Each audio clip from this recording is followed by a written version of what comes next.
Whenever someone mentions the argument of video games being art, Unhelpful Twats' own medium has failed to live up to the hyped-up glorious title of art, despite a pile of trash never failing to attract such attention. Love to point out games like Manhunt or Postal, which to this analogy is like ignoring the Mona Lisa inside the Louvre Museum to instead focus on the trash compiler coming in to pick up the food court remains outside. Oh, but video games depict violence and words and ergo-burgo, points out Unhelpful Twat whose own medium has failed to live up to etc. etc. Yes, but so did Goya, and instead of May painting, the condiment floor exhibit on aisle 3 of the local supermarket after a carriage with an unsupervised baby was left there for 2 minutes, and Goya and his son devours his own sons. Alright, fine. Goya might have been slightly fucked in the head. However, saying that games are not art because they depict violence is like saying that Goya is responsible for the recent zombie epidemic in popular media. So what if instead you try to Sherlock it up and go on a search of a lifetime, attempting to find a counter-argument that is a perfect mix of tear-jerking lovely story, visuals, and gameplay to silence the doltish twats whenever they go on about how the Wiimote is secretly a government experiment to see how many people they can give wrist cramps to in order to deter their masturbation habits?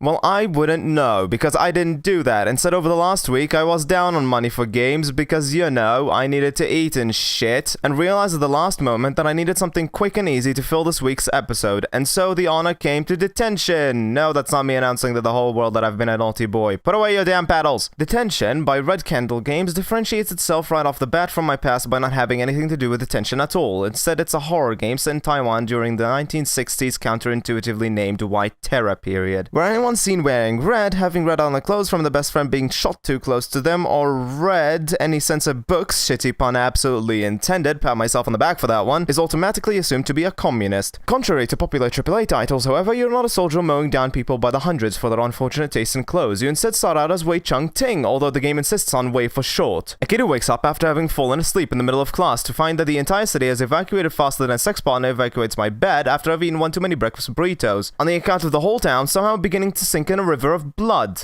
Nope.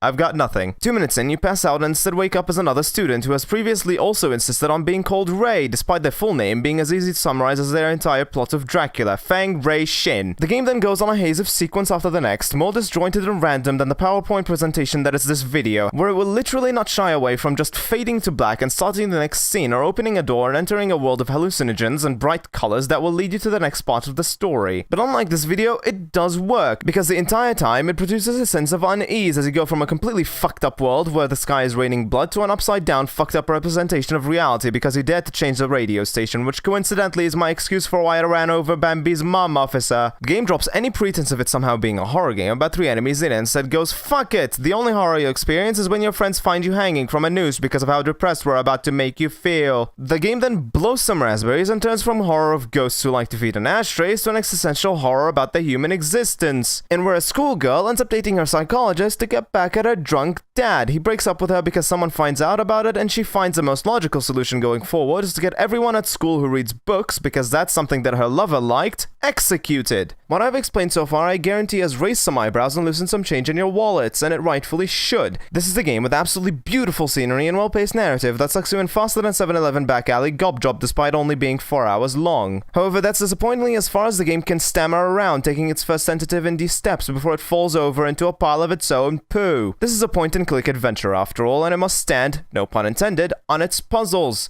A typical point-and-click-a-thon procedure needing an entire spreadsheet just so you can get past a single motherfucking door that could have very easily been worked around with a gun. That's a modern shooter in me talking. No longer will you have to grab a knife, rubbing it against every door, floor, and throat, trying to find a reaction more substantial than a log in a pond. The game will hand you a pre-made spreadsheet and everything short of actually giving you a GPS locator and x-ray vision. Found at the hand of an enemy? Fuck it! Respawn with no consequences and the enemy's gone forever. Just for God's sake, don't leave me here alone! It completely bumfucks the game part of this game. Linearity, however, is something I'm willing to look past for the sake of over-narrative in this day and age when every game and its dog needs to be turned into a choose-your-own-adventure open world for them to be deemed profitable. But what is inexcusable is nearing the end of the game, Shadow Link appears and asks you 3 questions that you assume as the player is asking you what's important to you. And if you are too busy, say, chasing away a hyperactive chinchilla off your mouse, as in my case, you'll end up clicking on the wrong answer and receive a bad ending. And I'm not sure how I feel about that. On one hand, you're in purgatory limbo, so if you don't learn your lesson, you get to go fuck yourself. Just ask Dante. But on the other hand, this was never properly explained, so you're almost certainly going to get this wrong, and it feels like a cop-out answer to a developer fearing the inclusivity police from rating them with all the dislikes on Steam. However, despite not having specifically set out to find a game that is a perfect counter-argument of games not being art by having real meaning in its story, telling something that is unique and powerful would be caught dead hanging out with the likes of How to Unlock Your Inner School Shooter Simulator, I seem to have found exactly just that. Let this be an example to all you who tell me that story cannot be woven effectively into a game. When story informs gameplay, what happens next will shock you, is what I'd say if I worked for BuzzFeed. Instead, what I'll say is that when story informs gameplay, either you get another Silent Hill 2, or you fuck the gameplay up and you get this shambles. For this, you earn 4 hours of after-school detention